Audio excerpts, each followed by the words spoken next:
नमस्कार, मी मनोज घागस. माझ्या यूट्यूब चॅनलवर आपलं खूप खूप मनापासून स्वागत. आज आपण एक नवीन सिरीज सुरू करतोय जिचं नाव आहे महाराष्ट्रातील समाजसुधारक. तर महाराष्ट्रातील समाजसुधारक यामध्ये आपण पहिले समाजसुधारक अभ्यासणार आहोत, ज्यांचं नाव आहे गोपाळ गणेश आगरकर. आता गोपाळ गणेश आगरकर पाहिलं, त्यांच्या फोटोकडे पाहिलं की आपल्याला टिळकांची आठवण येते. आता टिळक आणि गोपाळ गणेश आगरकर हे समवयीन आणि समकालीन समाजसुधारक आहेत. तर यांचा जन्म जो आहे, जर तुम्हाला माहिती असेल की टिळकांचा जन्म जो आहे तो 23 जुलै 1856 रोजी झाला. तर गोपाळ गणेश आगरकर ज्यांचा जन्म जो आहे तो 14 जुलै आणि टिळकांचा जन्म जो आहे तो 23 जुलै 1856 रोजी झाला. तर गोपाळ गणेश आगरकर जे आहेत ते एकूण 9 दिवसांनी मोठे आहेत टिळकांपेक्षा.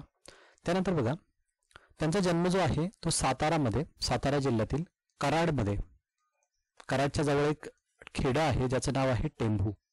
तर टेंभू या खेडेगावात त्यांचा जन्म झालेला आहे. त्यानंतर पुढे बघा, त्यांच्या आईचं नाव हे सरस्वती होतं.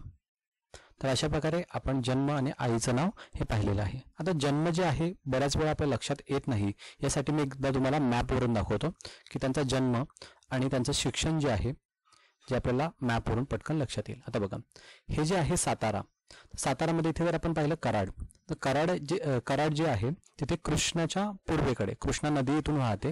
हे कोडेगाव जे आहे त्याच्या बाजूला इकडे, तर तिथे टेंभू म्हणून एक गाव आहे. तर या टेंभू गावात त्यांचा जन्म झाला. आता त्यांचे मामा जे होते ते होते अकोलाचे. त्यांचे मामा अकोलाचे होते आणि त्यांची परिस्थिती थोडीशी बेताची असल्यामुळे त्यांचं मॅट्रिकपर्यंतचं काही जे शिक्षण जे आहे, 5वी नंतर मॅट्रिकपर्यंतचं शिक्षण जे आहे ते अकोलेला झालेलं आहे.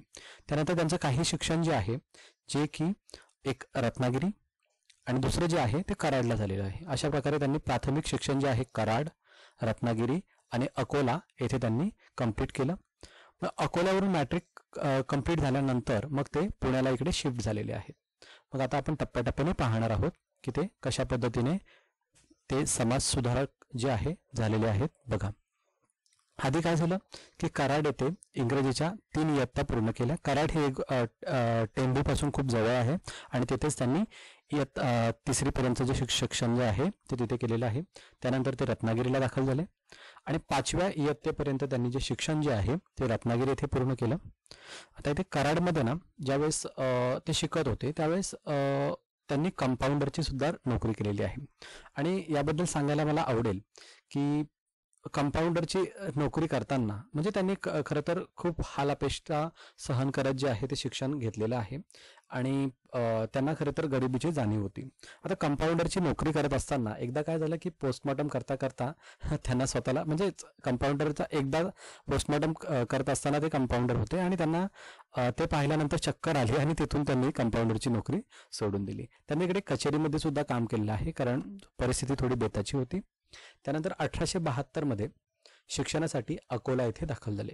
आता अकोल्यामध्ये का? कारण त्यांचे मामा तिकडे होते, त्यामुळे ते अकोलेला जे आहेत ज्यांचं नाव आहे रावबहादूर दत्तात्रय विष्णू भागवत यांच्याकडे जे आहेत ते तिथे राहायचे.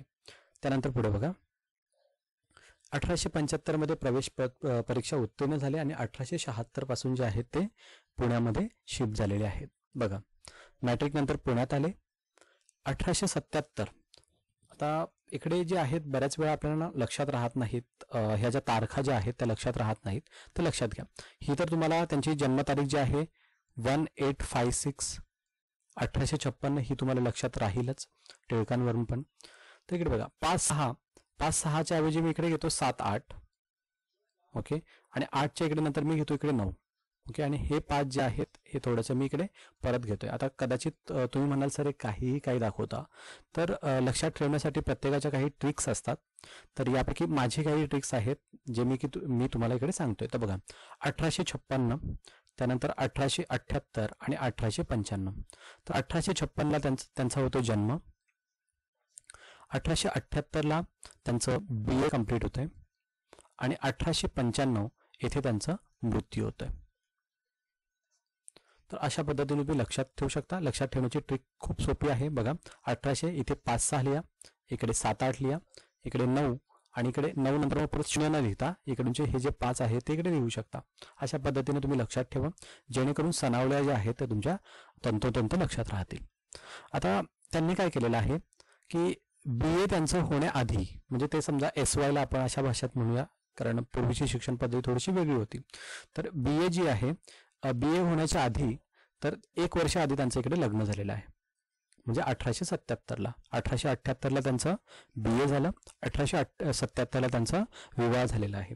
आता त्यावेळेस काय होतं की पुनर्विवाह जे आहे तर ते होत नव्हतं, कारण बघा 1800च्या काळात म्हणजे 19वे शतक आहे, आणि त्यावेळेस सतीची प्रथा, बालविवाह, त्यानंतर पुनर्विवाहाला बंदी वगैरे अशा पद्धतीच्या काही सामाजिक रूढी ज्या आहेत त्या होत्या तिकडे.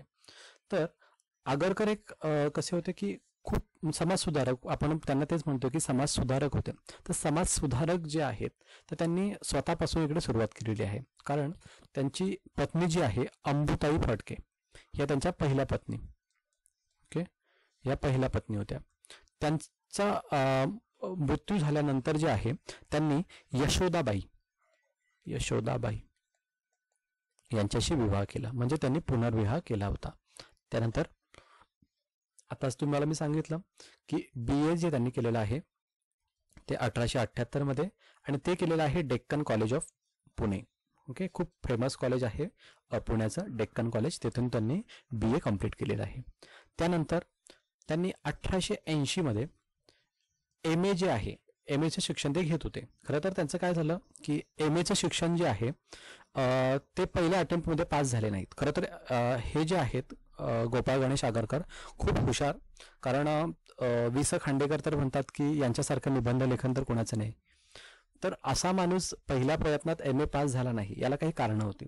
कारण यांनी जे आहेत एक राष्ट्र उद्धाराचं काम करण्याची जी शपथ घेतली होती, आणि त्या काळामध्ये त्यांनी जे सिलेबस जे आहे MAचं त्याच्या व्यतिरिक्त इतर जी काही पुस्तकं जी आहेत ती वाचायला सुरुवात केली, आणि ज्ञान ग्रहण आपण ज्याला म्हणतो ते करण्याचं त्यांनी काम केलं. त्यामुळे MA जे आहे त्यांनी पहिल्या प्रयत्नात पास झालेले नाही आहेत, आणि टिळकांशी परिचय झाल्यानंतर राष्ट्र उद्धाराचे काम करण्याची त्यांनी शपथ घेतली.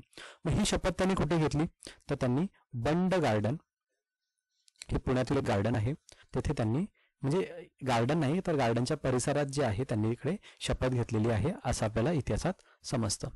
त्यानंतर बघा, आता मी तुम्हाला सांगितलं की MA करत असताना काही इतर पुस्तके वगैरे वाचत होती, तर त्यांच्यावर काही इंग्रजी लेखक जे आहेत त्यांचा प्रभाव होता, जसं की हर्बर्ट स्पेन्सर यांचं जे आहे सोशिओलॉजी आणि ethics, okay, the principles of ethics, हे जे 2 ग्रंथ आहेत हे अतिशय प्रभाव होता त्यांच्यावर, आगरकरांवर. त्याचबरोबर बघा दुसरे जे एक लेखक आहेत जॉन स्टुअर्ट मिल यांचं ऑन लिबर्टी, हे जे एक ग्रंथ जे आहे याचा अतिशय प्रभाव जो आहे तो यांच्यावर गोपाळ गणेश आगरकरांवर होता. पुढील पाहू शकता 1880 मध्ये बघा, आपण 1956 पासून पुढे आलो. ओके, त्यांचं 1878 मध्ये BA झालं. ओके, त्यानंतर 1880 मध्ये त्यांनी काय केलं, न्यू इंग्लिश स्कूलची स्थापना केली. आता ही न्यू इंग्लिश स्कूलची स्थापना जी आहे याच्यामध्ये आपल्याला एक लक्षात ठेवायचं आहे, ते म्हणजे CAT. सी म्हणजेच आपले चिपळूणकर, त्यानंतर A म्हणजेच आगरकर, आणि T म्हणजेच टिळक. विष्णुशास्त्री चिपळूणकर जे आहेत, विष्णुशास्त्री चिपळूणकर, A फॉर आगरकर, ज्यांच्याबद्दलच आपण माहिती घेतोय, गोपाळ गणेश आगरकर, आणि T म्हणजेच लोकमान्य टिळक. तर यांनी तिघांनी मिळून जी आहे ही न्यू इंग्लिश स्कूल जी आहे ती स्थापन केलेली आहे. आता इकडे ह्या बोर्डमध्ये आपण पाहू शकता की डेक्कन एज्युकेशन सोसायटी पुणे. आता डेक्कन एज्युकेशन सोसायटी जी आहे ही नंतर स्थापन झालेली आहे. आधी न्यू इंग्लिश स्कूलची स्थापना झालेली आहे आणि नंतर डेक्कन एज्युकेशन सोसायटी जी आहे त्याची स्थापना झालेली आहे. आता खरं तर मला थोडंसं वाईट वाटतं हे सांगण्यास, कारण ज्यावेळेस मी थोडंसं इंटरनेटवर सर्च करत होतो तेव्हा मला दिसलं की इकडे जी आहे ही संस्था जी आहे 1880 मध्ये जरी स्थापन झालेली असली तरी इकडे मुलींना प्रवेश नव्हता. तर म्हणजेच एकूण 138 वर्ष जे आहेत स्थापन झाल्यापासून 138 वर्ष येथे मुलींना प्रवेश नव्हता. मग 2018 पासून या प्रशासनाने निर्णय घेतला की आता इकडे मुलींना प्रवेश असणार आहे आणि 2018 पासून इकडे मुलींना प्रवेश देण्यात आला. त्याचबरोबर बघा इथे जे आहे त्यांनी आगरकरांनी ज्यावेळेस MA कम्प्लीट केलं तेव्हा त्यांनी इकडे शिक्षक म्हणून इकडे नोकरी केलेली आहे किंवा शिक्षक म्हणून ते इकडे रुजू झालेले आहेत. 1881 मध्ये ते MA उत्तीर्ण झाले आणि न्यू इंग्लिश स्कूलमध्ये ते शिक्षक म्हणून रुजू झाले. त्यानंतर पुढचं पाहू शकता. आता ह्या तारखा लक्षात ठेवण्यासाठी मला तर खूप आवडतात, कारण 2 जानेवारी जे आहे बघा, मी एक फक्त सावित्रीबाई फुले जे आहे यांना लक्षात ठेवतो. तर बघा ह्या सावित्रीबाई फुले, ओके. तर सावित्रीबाई फुलेंची जयंती ही कोणीही विसरू शकत नाही, ती म्हणजे 3 जानेवारी. मग 2 जानेवारीला आधी टिळकांचं जे टिळक ज्याचे संपादक होते तेच म्हणजे मराठा. ओके, मराठा. खरं तर काय होतं की मराठा मग मराठीमध्ये वृत्तपत्र असेल तर नाही, लक्षात घ्या. कारण आगरकर जे आहेत यांचा मराठीवर खूप प्रभुत्व होतं. मराठी खूप छान त्यांचा त्याच्यावर वरचष्मा होता. त्यामुळे आगरकरांनी जे लिहिले, जो काही वृत्तपत्र जे काढलेले किंवा ज्याचे संपादक होते ते मराठीत होतं. मग मराठा हे वृत्तपत्र जे आहे ते जे की टिळक ज्याचे संपादक होते आणि मराठा हे वृत्तपत्र हे इंग्लिशमध्ये होतं. ओके, याची स्थापना झाली आहे 2 जानेवारीला. त्यानंतर 4 जानेवारी जे आहे, 4 जानेवारीला केसरी या वृत्तपत्राची स्थापना झालेली आहे आणि हे केसरी जे वृत्तपत्र आहे याचे संपादक होते आगरकर. आणि मी आधीच तुम्हाला सांगितलं आगरकरांचं मराठीवर खूप प्रभुत्व होतं. सो ह्या वृत्तपत्राची भाषा जी होती ती मराठी ही भाषा होती. त्यानंतर बघा, आता हे वृत्तपत्र जे आहे हे दैनिक नसून साप्ताहिक होतं. साप्ताहिक म्हणजेच काय की जे आठवड्याला प्रकाशित होतं त्याला आपण साप्ताहिक असं म्हणतो. ओके, तर अशा पद्धतीने जे आहे, एक मिनिट,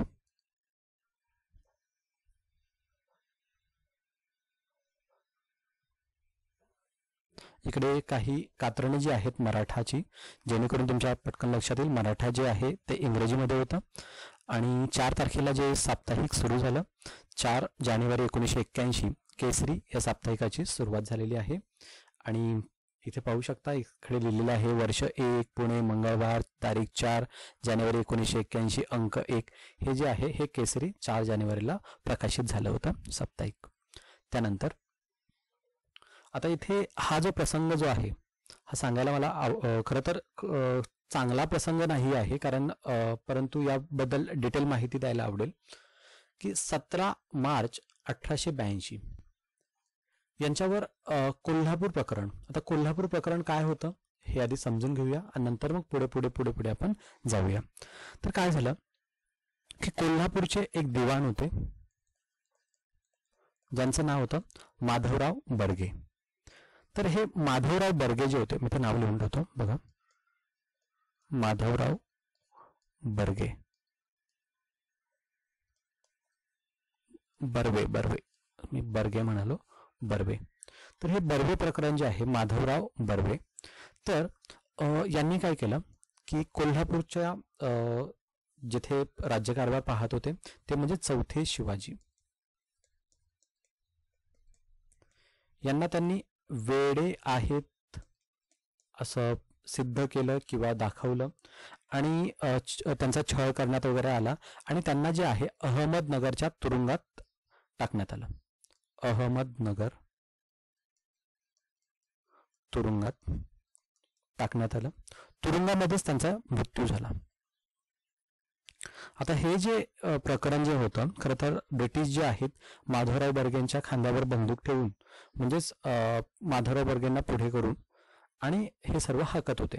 पण तो माधवराव बर्गे जे आहेत त्यांनी हे सर्व जे काही आहे हे केलेलं आहे की ते वेडे आहेत, त्यानंतर तुरुंगात टाकलं, त्यांचा मृत्यू झाला. त्यानंतर हे माधवराव बर्गे जे आहेत त्यांनी जो काही राज्यकारभार जो आहे तो सांभाळायला सुरुवात केली. अतिशय भ्रष्ट कारभार त्यांचा होता, भ्रष्ट राज्यकारभार, आणि त्यांच्या मर्जीतली लोक जी आहेत त्यांना तिथे बसवण्यात आलं. आणि ही जी माहिती आहे ही पूर्ण महाराष्ट्राला होती, त्याचप्रमाणे टिळक आणि आगरकरांना सुद्धा होती. आता जस्ट त्यांनी एक सुरू केलेलं, आताच मी तुम्हाला सांगितलं 1981 मध्ये 2 आणि 4 तारखेला ओके. 1981 मध्ये मराठा आणि केसरी हे वृत्तपत्र सुरू केले होते. तर इकडे ह्या साप्ताहिकांमध्ये त्यांनी माधवराव बर्वेबद्दल जे काही आहे म्हणजे त्यांची पोलखोल करायला सुरुवात केली, वृत्तपत्रामध्ये छापायला सुरुवात केली, वृत्तपत्रांमध्ये छापलं आणि हे त्यांनी सुरू केलं. त्यानंतर माधवराव बर्वे जे आहे त्यांनी याच्या इकडे काय केलं, अब्रू नुकसानीचा एक दावा ठोकण्यात आला. अब्रू नुकसानीचा दावा ठोकण्यात आला आणि ह्या अब्रू नुकसानीचा दावा जो आहे तो मुंबई हायकोर्टामध्ये, ओके, मुंबई ज्याला बॉम्बे आधी म्हणत होते, मुंबई हायकोर्ट जे आहे इथे हा खटला चालण्यात आला आणि या खटल्याचा निकाल जो आहे तो टिळक आणि आगरकरांच्या विरोधात गेला, म्हणजे माधवराव बर्वे यांच्या फेवरमध्ये गेला. आणि एकूण जे आहे टिळक जे की प्रकाशक होते आणि आगरकर जे की संपादक होते, अशा केसरी वृत्तपत्रावर 101 दिवसाची, म्हणजे या दोघांवर जे आहे 101 दिवसाची कोठडी जी आहे ती किंवा तुरुंगाची शिक्षा जी आहे ती त्यांना ठोठावण्यात आली. आणि हे जे आहे मुंबईच्या डोंगरी तुरुंगामध्ये त्यांचं, मुंबईचं डोंगरी तुरुंग जे आहे तिथे 101 दिवसाची त्यांना शिक्षा ठोठावण्यात आली. आता हे जे आहे खरं तर इकडे काय होतं की त्यांचे वकील जे होते लोकमान्य टिळक आणि आगरकरांचे, ज्यांचं नाव होतं फिरोजशाह मेहता आणि काशीनाथ तेलंग. आता फिरोजशाह मेहता ज्यावेळेस यांचे 100 दिवस, खरं तर 99 दिवसच त्यांना शिक्षा झाली होती, कारण ज्योतिबा फुले यांनी काहीतरी 10,000 रुपयाची वर्गणी जमा केली होती. जमा केल्यानंतर 99 दिवसानंतर त्यांची सुटका झाली होती. तर मुंबईमध्ये एक जंगी मिरवणूक काढण्यात आली होती आणि महात्मा फुले यांनी यांचं स्वागत केलं होतं. त्यानंतर बघा ज्यावेळेस सुटका झाली त्यावेळेस यांच्याकडे स्वागत करण्यात आलं होतं. तर इकडे जे आहेत आपल्याला एक साहित्य प्रकार जे आहे आगरकरांचं, तर या साहित्यामध्ये त्यांनी जे आहे हे 101 दिवसाची जी काही शिक्षा झालेली आहे, तर डोंगरीच्या तुरुंगात आमचे 101 दिवस यावर सुद्धा त्यांनी पुस्तक लिहिलेलं आहे, ज्याचे गोपाळ गणेश आगरकर हे जे आहे केसरी करते म्हणून इथे लिहिलेलं आहे. तर यांनी यावर पुस्तक लिहिलेलं आहे. पुढील आपण पाहू शकता 1 जानेवारी 1884. लक्षात ठेवा हे जानेवारीच्याच तारखा जास्त करून येत आहेत, कारण केसरी आणि मराठाची जी स्थापना जी आहे किंवा सुरुवात जी आहे ती 2 जानेवारी 4 जानेवारीला केलेली आहे. तर फर्ग्युसन कॉलेजची स्थापना जी आहे न्यू इयरला करण्यात आली, म्हणजेच 1 जानेवारी 1984ला. आता पुण्यामध्ये फर्ग्युसन कॉलेज, आता फर्ग्युसन कॉलेज जर पाहिलं तर बघा पुण्यामध्ये आहे म्हणजे महाराष्ट्रामध्ये आहे.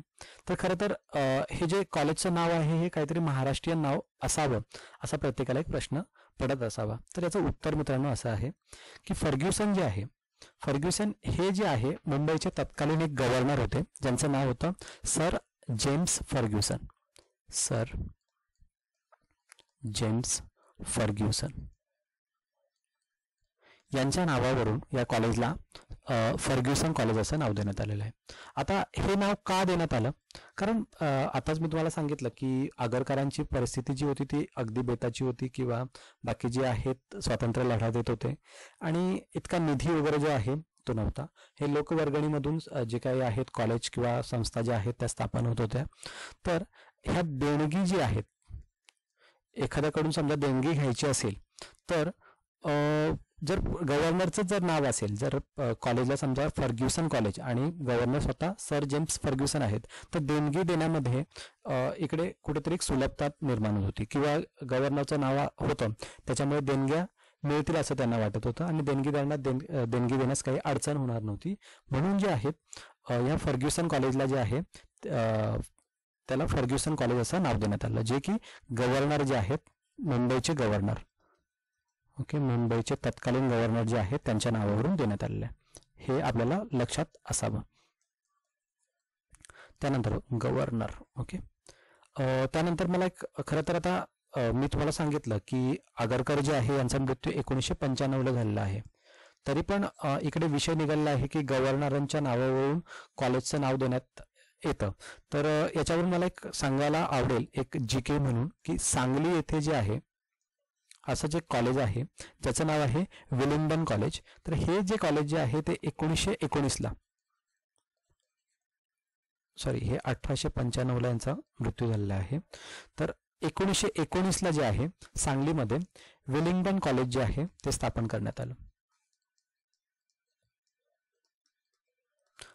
हे कॉलेज जे स्थापन करण्यात आलं आहे हे सुद्धा एक विलिंग्डन जे आहे हे मुंबईचे तत्कालीन गव्हर्नर होते लॉर्ड विलिंग्डन, ओके, यांच्या नावावरून देण्यात आलेलं होतं. त्यानंतर बघा,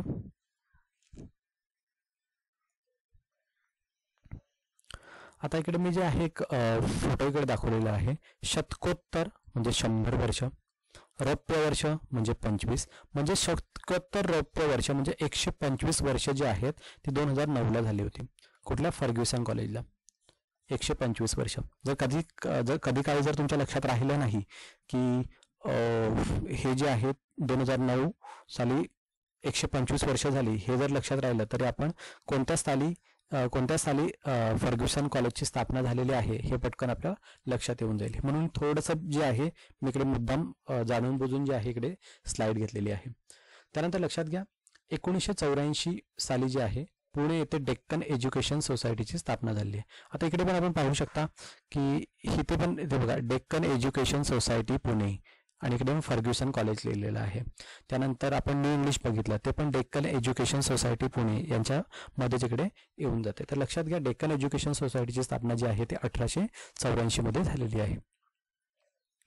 हे बघा आता जे मी विलिंग्डन कॉलेज जे म्हटलं की त्याची स्थापना जी आहे ती 1919ला झाली होती आणि 2019ला त्याचं शताब्दी वर्ष होतं. पुढचं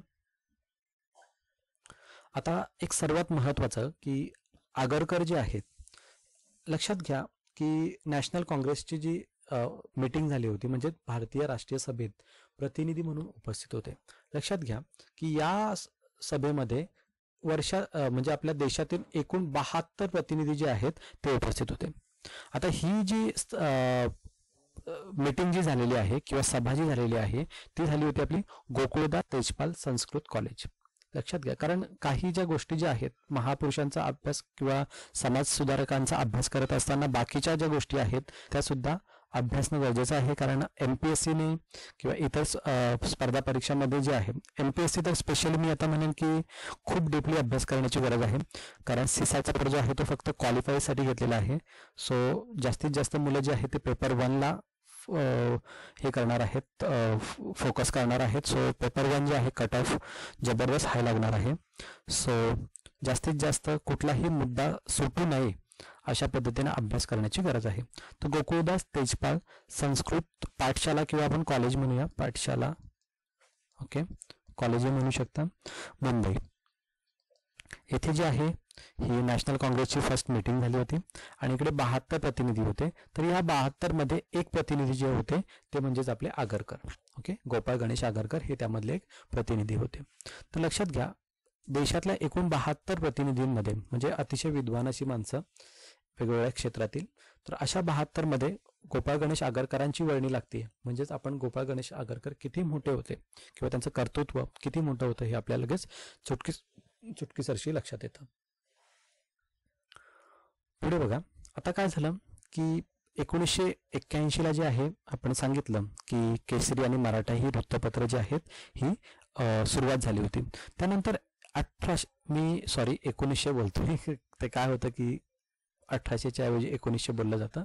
तर लक्षात घ्या जिथे पण मी 1900 बोललो तिथे 1800 असं मला बोलायचंय. तर 1887 मध्ये केसरी या वृत्तपत्राचे संपादक पद जे आहे ते आगरकरांनी सोडलं. आता हे का सोडलं याला काही कारणं होती. कारण टिळक आणि आगरकर यांच्यामध्ये काही मतभेद होत होते काही. कारण टिळक जे आहेत शक्यतो आपण जर टिळकांचा जर अभ्यास केला तर टिळक जे आहेत ते राजकीय बदल होण्यासाठी आग्रही होते आणि आगरकर जे आहेत ते सामाजिक बदल होण्यासाठी आग्रही होते. मग आता या दोघांमध्ये काय व्हायचं, त्यांच्यामध्ये मनभेद कधीच नव्हते हे लक्षात घ्या. कारण टिळक आणि आगरकर जे आहे त्यांचा हेतू हा एकच होता, ओके, आपला समाज जो आहे तो सुधारला पाहिजे, देशाला स्वातंत्र्य मिळायला पाहिजे. ह्या ज्या गोष्टी ज्या आहेत ह्या टिळक आगरकरांच्या त्या एक सारख्याच आहेत. फक्त दोघांची काय आहे की विचारसरणी जी आहे, टिळकांना वाटायचं की आधी राजकीय सुधारणा व्हायला पाहिजे नंतर सामाजिक सुधारणा. तर आगरकरांना वाटायचं की आधी सामाजिक सुधारणा आणि नंतर मग राजकीय सुधारणा. मग प्रायोरिटी कशाला द्यायची यावरून त्यांचे वादविवाद होत असत. नंतरच्या काळात जे आहे तर केसरीमध्ये काही अग्रलेख किंवा काही बातम्या ज्या आहेत त्या छापून यायला लागल्या आणि नंतर मग टिळक वगैरे जे आहेत किंवा बाकी इतर जे न्यूजपेपर चालवणारे जे लोक जे होती ते लिहून आणायचे की हे जे आहे हे छापून आलं होतं, म्हणजे संपादकाने लिहिलेलं नाहीये, छापून आलेलं होतं. म्हणजे असं दाखवायचं की केसरीला असं म्हणायचं नाही, हे वृत्तपत्राचं म्हणणं नाहीये, व्यक्तीचं म्हणणं आहे. मग अशा पद्धतीच्या भरपूर वेळा झाल्यानंतर जे आहे आगरकरांनी जे आहे हे केसरी वृत्तपत्र जे आहे ते सोडून दिलं आणि मग त्यांनी काय केलं की आपलं स्वतःचं एक वृत्तपत्र जे आहे ज्याचं नाव आहे सुधारक. सुधारक नावाचं जे आहे एक साप्ताहिक जे आहे त्यांनी सुरू केलेलं आहे.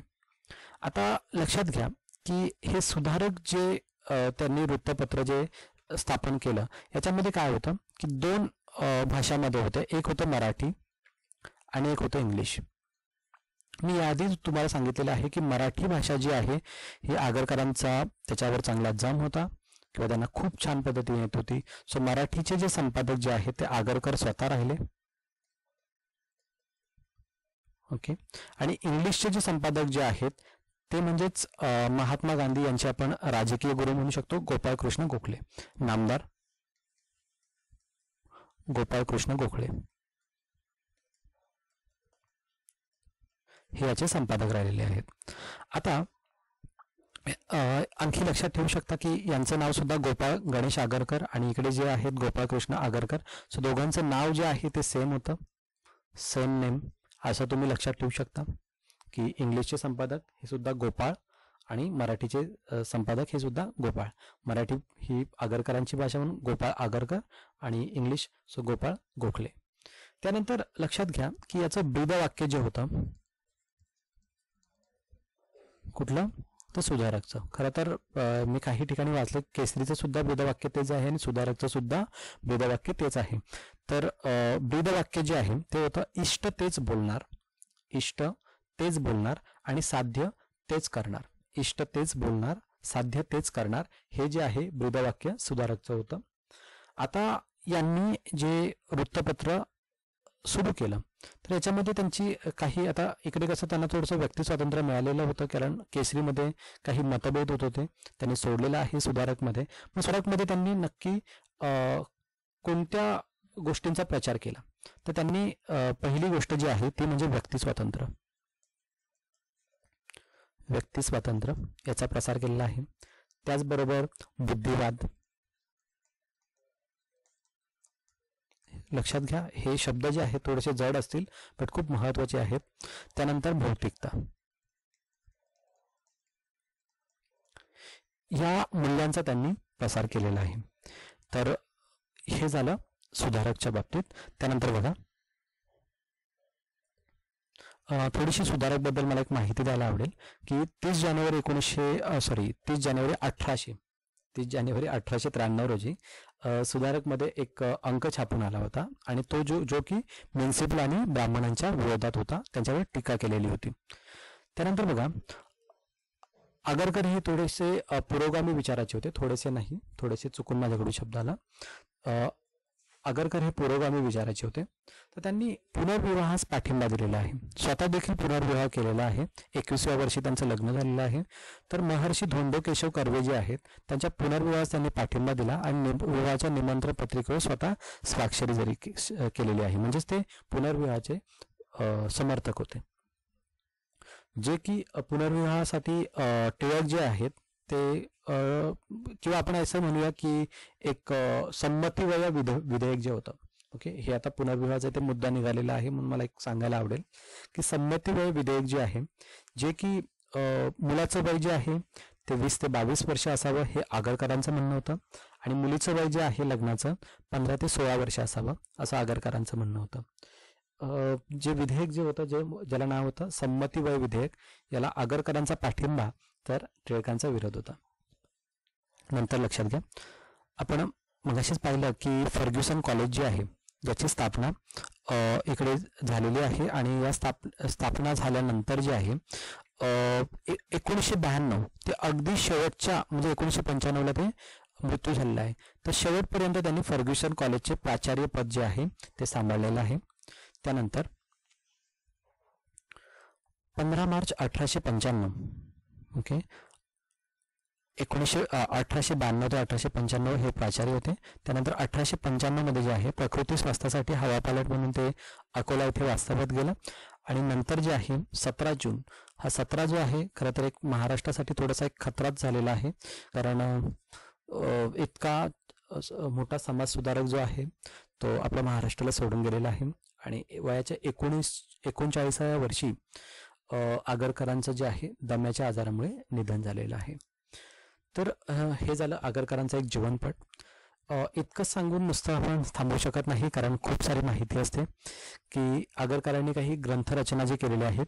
तर मी इकडे तुम्हाला एक स्लाइड शो मध्ये दाखवतोय की त्यांनी ग्रंथरचना कोणत्या कोणत्या केलेल्या आहेत.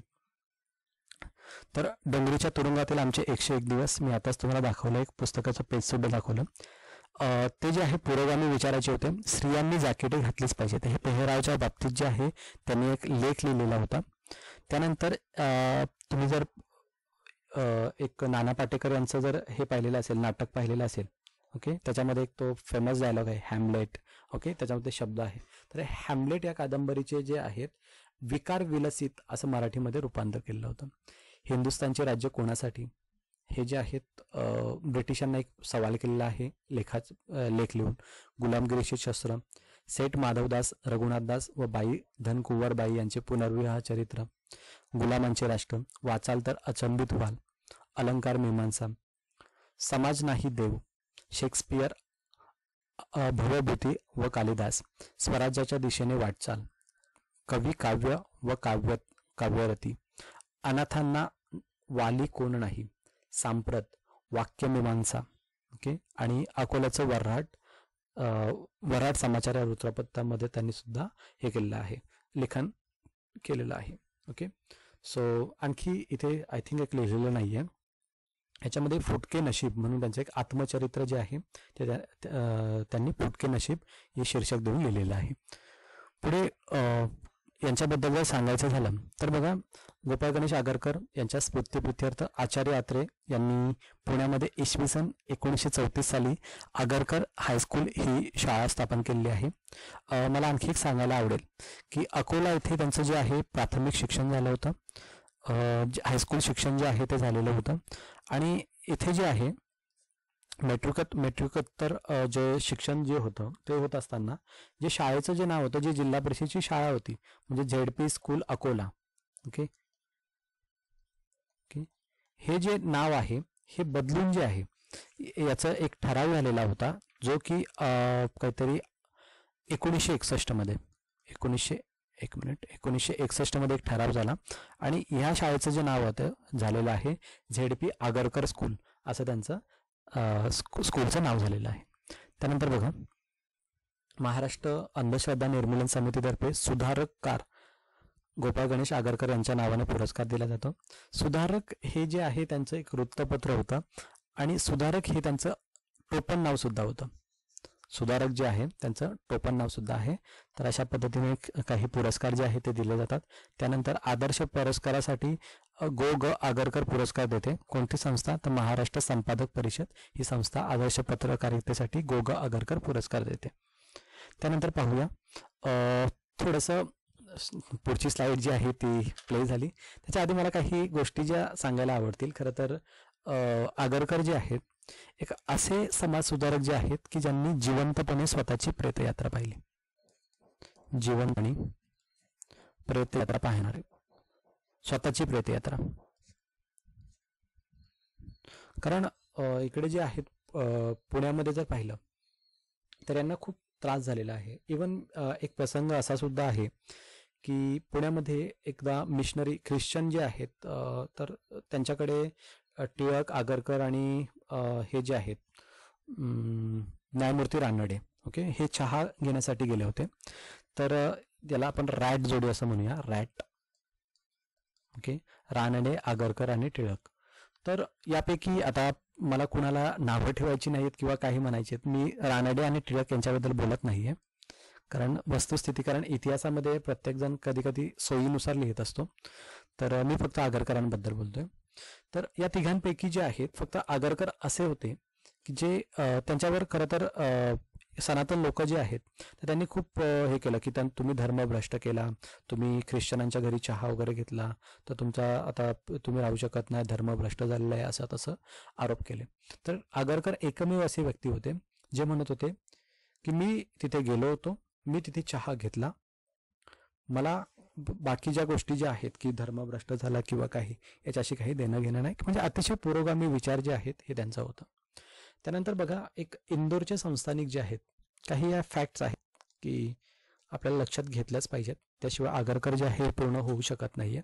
कारण पुढची स्लाईड मी तुम्हाला दाखवली की लास्ट स्लाईड आहे, पण याच्याबद्दल आधी बघून घ्या की इंदोरचे संस्थानिक जे आहेत ज्यांचं नाव होतं शिवाजीराव होळकर,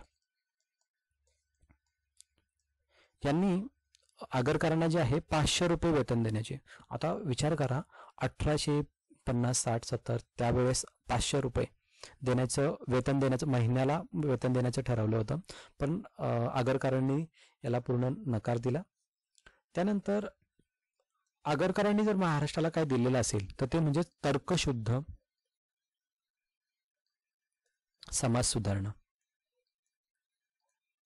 याची शिकवण जी आहे ती आगरकरांनी महाराष्ट्रात दिलेली आहे. त्यांची एक चतुर्सूत्री होती. चतुर्सूत्री कुठली होती तर लक्षात घ्या.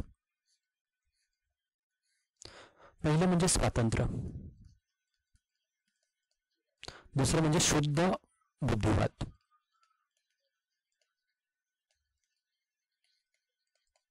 तिसरं म्हणजे समता, आणि चौथं म्हणजे मानवतावाद. ही चतुर्सूत्री होती आगरकरांची. त्यानंतर आगरकर हे पुरोगामी विचाराचे होते, तर त्यांनी बालविवाह, केशवपण जे केलं जातं किंवा सतीची प्रथा जी आहे त्याच्याबद्दल त्यांचा विरोध होता. त्याचबरोबर पुनर्विवाहाला मान्यता द्यावी आणि मुलीचे आणि मुलाचे जे लग्नाचं वय जे आहे हे वाढवावं, यासारखे प्रगत जे विचार जे आहेत ते त्यांनी मांडलेले आहेत. त्यानंतर त्यांना ना हिंदुस्थानमध्ये दारिद्र्य जे आहे याच्याबद्दल अतिशय चीड होती, कारण स्वतः त्यांनी दारिद्र्य जे आहे ते अनुभवलेली होती. आणि जे कामगार जे आहेत तर कामगार वर्गाने एकत्र येऊन जे आहे संप पुकारावं, कारण आगरकरांचे विचार जे आहेत हे जहाल विचार होते त्यांचे. भले ते सामाजिक करत यांच्याबद्दल म्हणजे टिळक जे आहे ते राजकीय क्षेत्रात कार्यरत होते, हे सामाजिक क्षेत्रात कार्यरत होते. सामाजिक क्षेत्रात असले तरी देखील आगरकरांचे विचार हे जहाल मतवादी होते. तुम्हाला माहिती असेल की स्वातंत्र्योत्तर काळात जे आहे जहाल मतवादी आणि मवाळ असे दोन गट होते, मवाळ आणि जहाल. तर जहालमध्ये हे जे आगरकर जे आहे ते मोडतात. तर त्यांनी कामगारांसाठी संपाचं हत्यार त्यांनी उपसावं अशी त्यांची इच्छा होती. त्यानंतर आपण माहिती असेल की जनरल रायड, ओके, त्याच्यावर हल्ला देखील करण्यात आला होता. तर याच्या अत्याचार जे करत होता याच्या विरोधात आपल्या वृत्तपत्रात त्यांनी टीका केलेली आहे. त्याचबरोबर धर्माच्या नावाने जे आहेत, जे की मूर्तीपूजा, त्यानंतर प्राण्याची हत्या जी आहे किंवा प्रेतसंस्कार जे आहेत याच्यावर त्यांनी टीका केलेली आहे. आता प्रेतसंस्कारावरून मला एक गोष्ट आठवली की त्यांनी काय केलं होतं की स्वतःच्या गाठोड्यामध्ये 20 रुपये जे आहेत ते ठेवून दिले होते, कारण आपला मृत्यू झाल्यानंतर दुसऱ्या कोणावर ओझं नको, बाकी जे काही गोष्टी ज्या असतात अंत्यसंस्कारावेळी, तर त्यांनी 20 रुपये गाठोड्यात ठेवले होते की माझ्या मृत्यूनंतर जे आहेत कोणाला ओझं नको म्हणून. त्यानंतर आगरकरांबद्दल आणखी सांगायचं झालं तर शनिदेव जो आहे तो कोपतो किंवा 7.5चा देव आहे, अशी जी खोटी हे जे काय आहे सर्व खोटं आहे असं त्यांनी विचार मांडलं होतं. धर्मांतरास त्यांचा विरोध होता. आताच मी तुम्हाला सांगितलं की सतीची चाल, केशवपण, बालविवाह हे जे आहे त्याच्या विरोधात होते. आणि आगरकरांचं असं होतं की राजकीय बदलाआधी सामाजिक बदल म्हणून हे जे बदल जे आहेत जसं की सतीची चाल, केशवपण आणि बालविवाह, हे जे बदल जे आहे ते ब्रिटिश शासनानं करावं अशी त्यांनी आग्रह धरला होता. मी मगाशी एक बोलता एक आणखी सांगून गेलो की वि. स. खांडेकर यांनी काय म्हटलेलं आहे. तर वि. स. खांडेकर जे आहेत यांनी आगरकर आणि चिपळूणकर यांच्याबद्दल असं म्हटलेलं आहे की हे जे आहेत हे मराठीतील पहिले 2 श्रेष्ठ निबंधकार वि. स. खांडेकर हे म्हणतात. लक्षात घ्या, म्हणजे यांचं लिखाण जे आहे हे किती पॉवरफुल असेल. मला आगरकरांबद्दल आणखी सांगायला आवडेल की शाळेत असताना जे आहेत तर एकदा काय झालं की निबंध स्पर्धा होती. निबंध स्पर्धेमध्ये याने निबंध लिहिला. आयोजकांनी निबंध वाचला. त्यांना विश्वास बसेना की हा निबंध आहे एका विद्यार्थ्याने लिहिलेला आहे. म्हणजे अतिशय विचाराने जे आहेत अतिशय प्रगत होते आणि लिखाण जे आहे अतिशय अतिशय म्हणजे A1 दर्जाचं होतं. त्यानंतर जे आहे इकडे समाजवादी सुधारणेबद्दल आपले जहालवादी नेते आपण म्हटलेलं आहे की हे आगरकर होते आणि राजकीय क्षेत्रातील जहालवादी नेते जे होते ते टिळक होते. आता हा जो आपण ही जी एक सिरीज जी आहे ही सुरू केलेली आहे कारण बहुतेक वेळा जे आहे बहुतेक एक्झाममध्ये जे आहे की हे जे समाज सुधारक जे आहे यांच्याबद्दल प्रश्न विचारले जातात आणि जास्तीत जास्त मी कव्हर करतो की जितकी इन्फॉर्मेशन भेटेल ती एकाच व्हिडिओमध्ये तुम्हाला देण्याचा प्रयत्न करतो. थोडी आणखी जर काही एखाद्या स्पेसिफिक नेत्याबद्दल किंवा एखाद्या स्पेसिफिक समाजसुधारकाबद्दल जर माहिती पाहिजे असेल कमेंटमध्ये लिहा. नेक्स्ट व्हिडिओ नक्कीच मी त्याच्यावर बनवेन. आणि काही डाऊट्स असतील काही सजेशन असतील नक्की हक्काने तुम्ही विचारू शकता सांगू शकता. धन्यवाद. लवकरच भेटू. Bye bye. Take care.